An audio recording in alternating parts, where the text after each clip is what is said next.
గ్యారెంటీగా చెప్తా. తప్పు సలహాలు ఇచ్చారు రాజశేఖర్ రెడ్డికి, అదేం తప్పు చేయలే ఆయన. అలాంటి వ్యక్తికి ఇవాళ ఏది బాధ, ఎవరే కానీ ఫిజికల్గా హత్య అయిపోతే ఆ హత్య ఈనాడు నష్టం జరిగింది. లేకపోతే ఆయన ఏం తినకపోతుండే.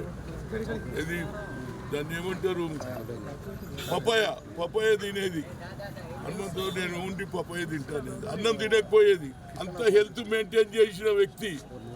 కానీ బాధ, ప్రజల గురించి కొట్లాడే వ్యక్తి గురించి కావాలని కేసులు పెట్టి ఎవ్వరు కూడా ఏ చిట్టి వేసిన వాడు ఎక్కడ కూడా నాకు డబ్బు ఇవ్వలేదని చెప్పలే.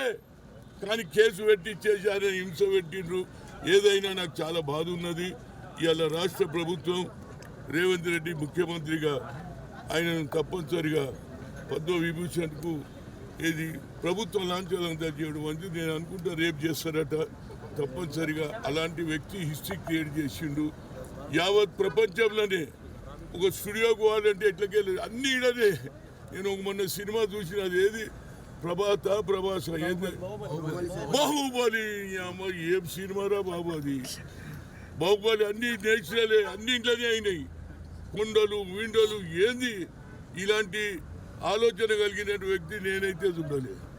జీవితాంతం ఈ ప్రపంచం ఉన్నంత కాలం కేవలం తెలంగాణ అంతా కాదు, యావత్ ప్రపంచంలో అమెరికా, లండన్లో కూడా రామోజీరావు ఫేమస్.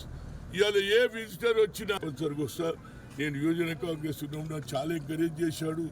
ఈనాడులో నన్ను చెట్టు పెడితే చూపించిండు, స్లమ్ క్లియరెన్స్ చూపించిండు. నేను ఆయన మరువను. నా ప్రగాఢ సంతాపం.